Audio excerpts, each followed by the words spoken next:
भारत शब्द का जब हम नाम लेते हैं तो तुरंत ही हमारे ज़हन में एक ख्याल आ जाता है कि भारत की खोज किसने की।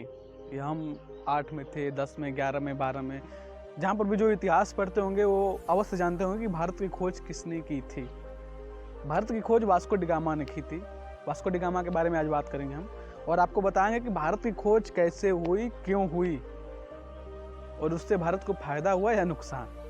यह 2-3 महत्वपूर्ण बिंदु रहेंगे मेरे इस वीडियो में, इस टॉपिक में, जिसको मैं कवर करने जा रहा हूँ। तो वास्को डी गामा एक खोजी नाविक थे और उनका जन्म 1460 ईस्वी में पुर्तगाल में हुआ था। उनका बचपन साइनस नामक स्थान में हुआ था। पुर्तगाल में एक स्थान है जिसका नाम है साइनस, वहाँ पर उनका बचपन बीता था। और उनके पिता भी एक खोजी नाविक थे और उनके पिता को पुर्तगाल के राजा द्वारा नाइट की उपाधि दी गई थी। नाइट अर्थात जो समुद्रों का एक प्रकार से राजा कहिए उसे कहा जाता था, उसे नाइट की उपाधि दी जाती थी। तो उनके पिता को नाइट की उपाधि दी गई थी क्योंकि वे भी एक खोजी नाविक थे।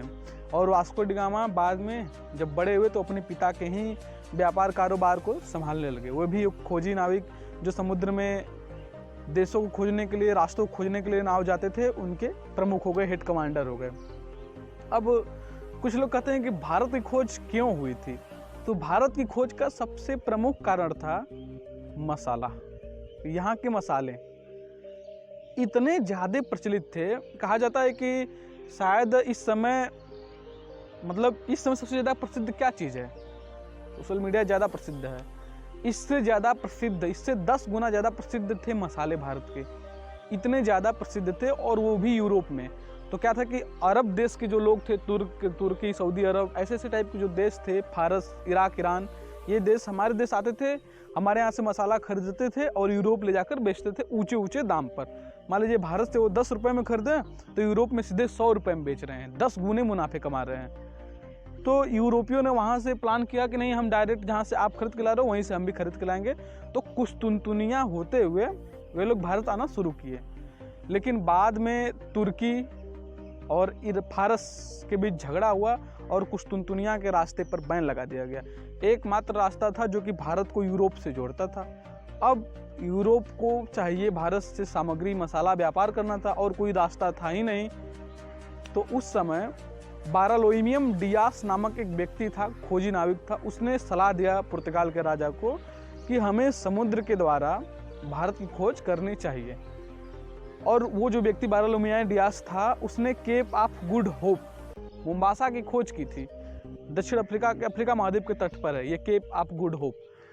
वहाँ से राजा ने वास्को डी गामा को बुलाया क्योंकि उनके पिता इतने ज़्यादा प्रसिद्ध थे, उनको नाइट की उपाधि दी गई थी। वास्को डी गामा भी उनके कदमों पर चलते थे, उनकी भी उनकी भी उपाधियाँ काफ़ी प्रचलित थी। तो राजा ने अपने दरबार में बुलाया उन्हें और बोला कि आप जाइए और भारत की खोज कीजिए। हिंदुस्तान, उसमें हिंदुस्तान बोला जाता था, सद्र ए हिंदुस्तान, हिंदुस्तान की खोज कीजिए। और हिंदुस्तान की राजनीतिक में इतना उथल पुथल मच रहा था उस समय, जिस समय भारत की खोज का इतिहास यूरोपवासी लिख रहे थे और हमारे यहाँ उथल पुथल बहुत ज़्यादा मचा हुआ था। वहाँ से राजा ने उन्हें 4 जहाज, 73 आदमी और 2 महीने का राशन दिया उन्हें। 2 साल का राशन दिया उन्हें खोज करने के लिए। और वास्को डी गामा एकमात्र ऐसे व्यक्ति हैं कि जो पूरे अफ्रीका महाद्वीप का चक्कर लगाते हुए भारत की खोज किए हैं। वहाँ से वे निकले और केप ऑफ गुड होप, जो बारालोइमियम डियास ने खोज किया था, वहाँ पर पहुँचे। वहाँ से अफ्रीका के बंदरगाहों, व्यापारिक बंदरगाहों पर रुकते मोम्बासा में मियामी स्थान पर पहुँचे। वहाँ पर उन्हें एक स्थानीय नाविक द्वारा पता चला, वहाँ पर 14 अप्रैल 1498 को मोम्बासा पहुँचे थे। वहाँ पर उन्हें एक स्थानीय नाविक द्वारा पता चला कि यहाँ से जो पूर्व दिशा है वो भारत के लिए जाता है। वहाँ से 14 अप्रैल 1498 को वहाँ से पहुँचे और उसी दिन शाम को प्रस्थान कर दिए। वो वास्को डी गामा भी अपने बुक में यह घटना को वर्णित किए हैं, लिखे हैं। वहाँ से पहुँचे और हवाएं बह रही थी पूर्व की दिशा में और उन्हें जाने में कोई तकलीफ नहीं हुई और आसानी से और तेज गति से भारत की तरफ बढ़ दिए। 20 मई 1498 को वह भारत के केरल राज्य के कालीकट तट पर पहुंच गए। कालीकट को मलयालम भाषा में कोझिकोड भी कहा जाता है। वहां पर वो पहुंचे। वहां पर पहुंचने के बाद वहां के राजा से वास्को डी गामा अपने पूरे दल सहित भेंट किए। वहाँ पर उन्होंने अनुमति मांगी व्यापार करने की और सहूलियत मांगी कुछ, लेकिन राजा के कुछ मुस्लिम दरबारी थे, वो इस बात के खिलाफ थे। वो बोले कि नहीं, ये ईसाई है और इससे हम लोग क्रिश्चियन थे, यूरोपीय क्रिश्चियन, पुर्तगाली क्रिश्चियन थे उस समय, वो उसका वास्को डी गामा। तो बोले कि नहीं भैया, हम आपको अनुमति नहीं दे सकते हैं व्यापार करने का।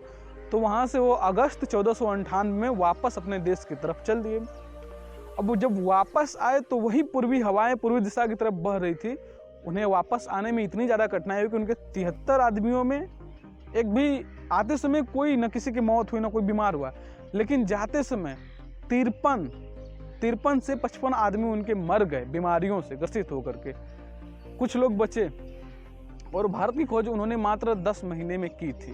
ये जो खोज, उनके पास 2 वर्ष का खाना था, भोजन था, राशन था, लेकिन उन्होंने खोज 10 महीने में ही कर दी, भारत की खोज उस समय। उसके बाद वो अपने देश गए, वहाँ पर जिस काम के लिए गए थे वो काम हो चुका था। भाई भारत की खोज करने के लिए गए थे, भारत की खोज हो गई, और वहाँ पर उन्हें खूब उपाधियाँ दी गई, उन्हें इनामों की, पुरस्कारों की बारिश हो गई उनके ऊपर। उसके बाद वह 2 बार और भारत आए थे, और जब वो तीसरी बार भारत आए तो राजा को मनाने में वो सफल हो गए।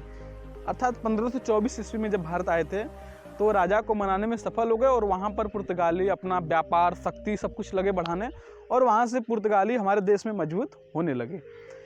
यहाँ से वे 23 दिसंबर 1524 को वापस जब अपने देश जाने लगे तो उन्हें बीच रास्ते में मलेरिया हुआ, और इतना तेज ज्वर बुखार हुआ उन्हें कि वे बच नहीं सके और उनकी मौत हो गई। तो एक ऐसे शख्स की जिसने भारत की खोज समुद्री रास्तों के द्वारा की, और हमारा देश एक अलग अलग रियासतों में बटा हुआ था, और हम आपस में ही भिड़े थे, आपस में ही लड़ रहे थे, और हमारे देश में एक राजनीतिक उथल पुथल मची हुई थी। यह वो माहौल था। ये थी कहानी वास्को डी गामा की कि भारत की खोज किसने की, क्यों की, कब की। भारत की खोज 20 मई 1498 को हुई थी। क्यों? मसालों के लिए, व्यापार के लिए। किसने की? वास्को डी गामा ने की। तो ये था एक सारांश, छोटा सा वीडियो। आपको पसंद आए तो प्लीज़ इसे लाइक कीजिए, शेयर कीजिए, सब्सक्राइब कीजिए चैनल को। और इसके बाद जो मेरी अगली सीरीज आएगी, प्रयास करूँगा कि वो मैं मध्य काल का कुछ बनाऊँगा वीडियो, लेकिन अभी यूपी इलेक्शन आने वाला है तो इस पर भी मैं कुछ प्रेम्बल वीडियो बनाना चाहता हूँ। तो प्लीज़ वीडियो को शेयर, लाइक कर दीजिए और चैनल को सब्सक्राइब कर दीजिए। धन्यवाद। जय श्री राम।